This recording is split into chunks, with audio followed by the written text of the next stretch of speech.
So Battlefield 6 has been with us for about a month now. I don't know about you guys, but to me, that month has absolutely flown by. And in all honesty, I actually view that as a bit of a good thing. It's flown by because I have put copious amounts of hours into Battlefield 6, and better yet, I've been putting copious amounts of hours into making content for the game as well. And that means that, well, I've been frankly having a blast with this game all the way since launch day. I'll be honest, after years, and I do mean years, of not having a good Battlefield game to really dive into and sink my teeth into, it feels good to be back home, if that makes sense. So that's been nice and all, but by the same token, it would be inaccurate of me to say that the past month has been smooth sailing from go to go. I mean, the game dropped to a mixed rating on Steam at one point after Season 1's release, making it, I believe, the second worst rated Battlefield game on the platform to date, which was kind of wild to me. So I wanted to make a bit of a stock check, almost like a 1 month later kind of video, just talking about some of the happenings in the Battlefield space, you know, some of the community reactions, and maybe use this as a bit of a point of reflection for the rest of the games, I hope, long future ahead, and how we can improve on what has already been.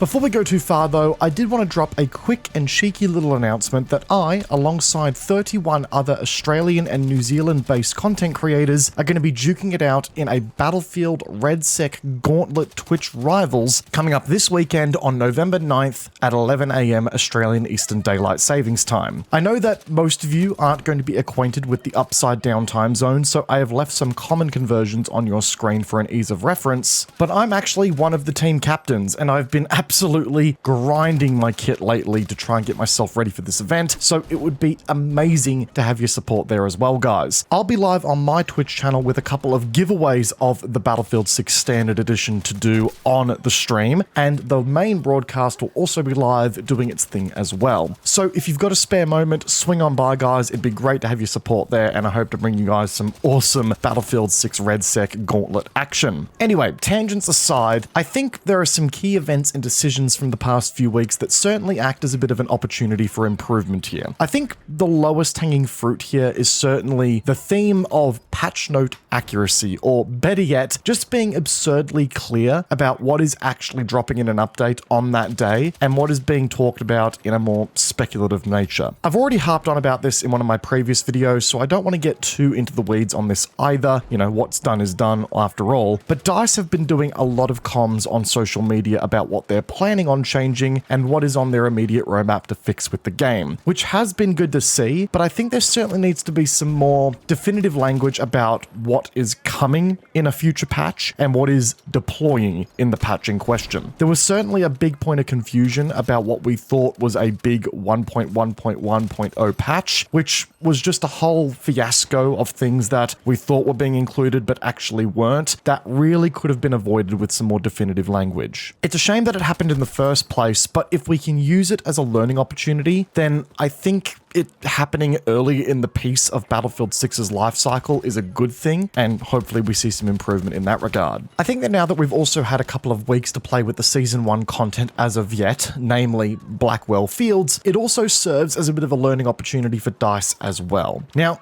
I've made this clear time and time again, but I'll do it here again. I actually don't think that the map offering in Battlefield 6 more broadly is as bad as a lot of people make it out to be. There's a mixture of experiences, some of which are stronger than others, in the maps that I think Battlefield is at its strongest as a franchise when it does offer a variety of experiences. Small, medium, larger scale, it's all here in the game to a certain extent, and while the maps do trend towards a smaller scale by comparison to the rest of the franchise, after the massive oversizing of maps in 2042, I think a far happier balance has been struck in Battlefield 6 personally with its map size, but I know that that's always going to be a bit of a subjective take as well.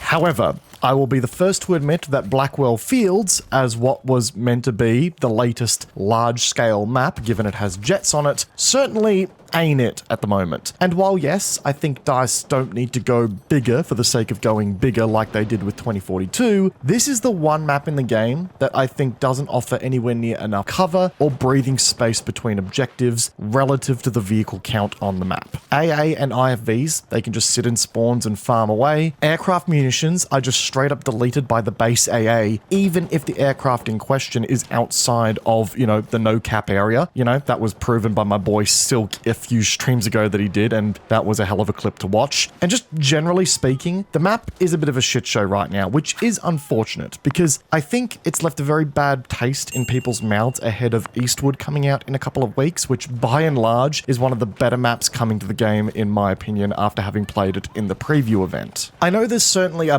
big appetite in the community for more maps to come to the game that are of a larger scale and welcome more of an emphasis on the sandbox elements of Battlefield and are a bit slower paced. Now, while I personally think that the map already offers experiences that, can be found like, in Mirac Valley and in Operation Firestorm that satisfy this, yeah, it's probably the side of the game's map offering that's at the weakest right now. And look, the more the merrier. If the community wants more sandbox maps, let's get some more sandbox style maps in the game. I think Blackwell Fields is probably an opportunity for DICE to take a bit of a review as to, how they're scaling maps that seemingly are designed to take on a bit of a more vehicle heavy sandbox type gameplay type and maybe adjust the scaling accordingly, because Blackwell Fields, if that is what the map was trying to achieve, simply ain't it right now. David Serland has taken to Twitter lately acknowledging the issue with Blackwell Fields in particular, so there's half a chance that we may actually see some changes come to that map in due time, but we'll see.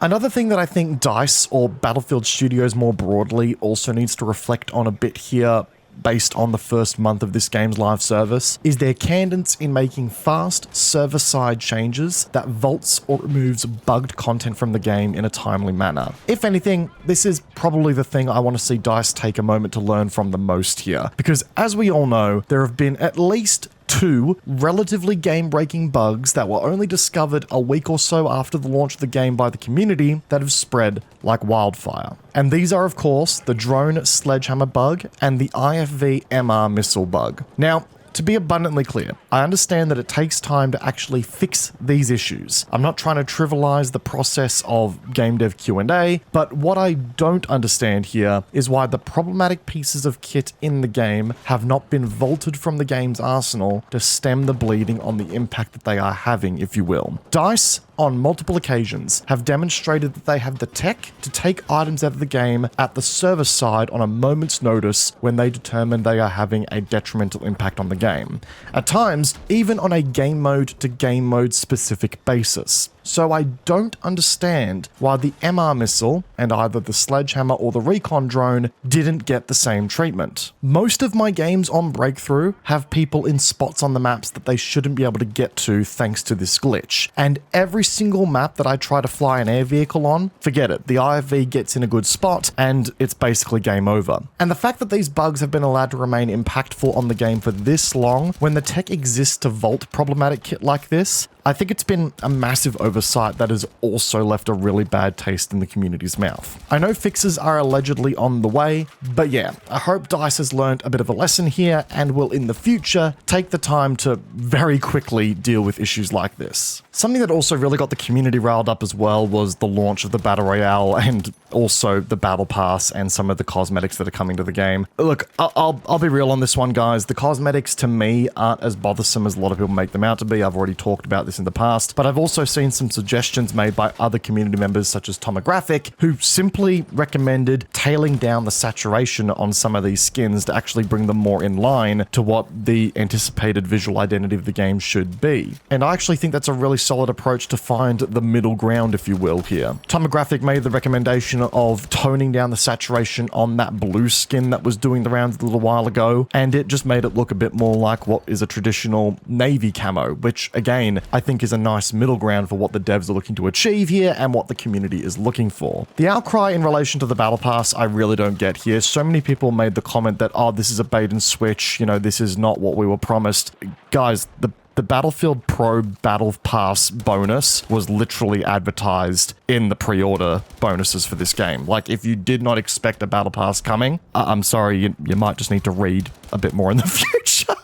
I don't know. I know a lot of the review backlash on the game that drove it down to a mixed rating on Steam was very, very much in relation to that. There's also the talk about Battle Royale and why Battlefield has a Battle Royale. Let's be clear about this, guys. The Battlefield 6 RedSec, or Battlefield RedSec, whatever you want to call it, that was developed by a separate studio that's leading on the multiplayer side of the game here. So in theory, this Battle Royale should have very little to no impact on the resources being allocated to the multiplayer side of the game. And in theory, we should be getting healthy content updates to both sides of the game simultaneously. Now, Battlefield Studios will have to manage that, and hopefully that is, the future that we get going forward here, but my view is that the outcry on the Battle Royale mode, when it's really a free-to-play edition that's mainly going to bring in new players rather than existing players, I think isn't as bad as a lot of people made it out to be in the Steam review outcry that we saw. But nonetheless, guys, here's the thing about all of what we've talked about today, and if I may, I want to use this as a bit of an opportunity to ground ourselves here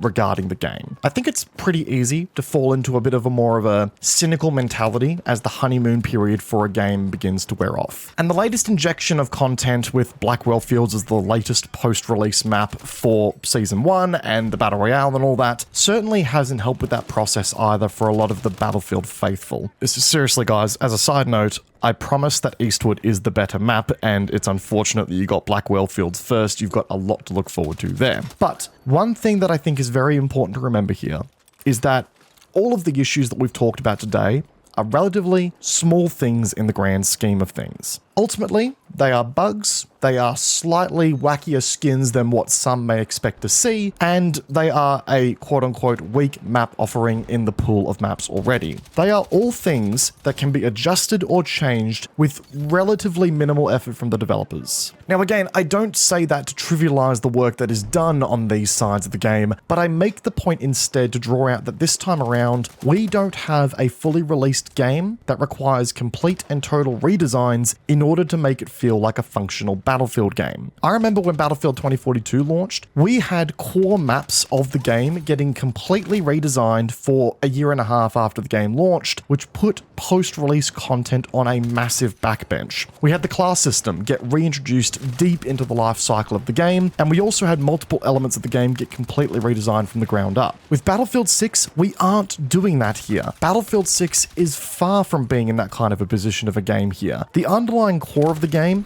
it feels good. It's just being haunted by a few really frustrating bugs that rear their ugly heads at the most awkward times. And the fact that I've dropped over 120 hours in the game in about 4 weeks, despite the issues, tells me that I either have a problem or we have a really solid game here that we'll be enjoying for quite some time if DICE can land the post-release content going forward and the cadence around getting some of these, top-of-the-line issues sorted quickly. Again, it's really easy for us to fall into a negative feedback loop as the honeymoon period wears off. The Battlefield subreddit is an amazing example of that in full effect. But I personally stand by the view that despite me being a little bit more critical in a couple of my latest videos, Battlefield 6 has set the bar far higher than what was set by both 2042 and Battlefield 5. And some of the things that I've been seeing from the developers after this little road hump in the journey has me pretty hopeful going forward to this day. I've been a bit more critical as of late, but that's not to say that I'm not having a great time with the game, because I still am. This is the most fun I've had in a first-person shooter game for, I'm going to say, at least 2 years, going back to the release of BattleBit Remastered, and before that, even longer. I'm going to go back as far as to say, Battlefield 1. So yeah, there's been some missteps within the first month of the game coming out, but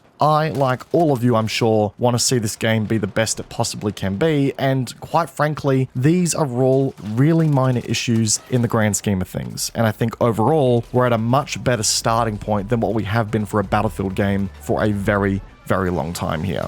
And with that all said and done, guys, I'm going to leave you all there with those thoughts for today's video. If you guys enjoyed the rambles, if you guys enjoyed the commentary and the gameplay in the background, be sure to leave the video a like. It actually does go a long way to supporting the channel here. And if you're new, consider subscribing. More Battlefield 6 content coming your way really shortly as well. A reminder that I am going to be playing in the Twitch Rivals event coming up this weekend, so if you've got a spare moment, go give my Twitch channel a follow. It would be great to have you guys there rooting us on here as we try to take on some of the best players in the OCE region. But until next time, folks, and until then, I will see you all in the next video. Peace out, guys. Have a good one. Catch you all later. Bye.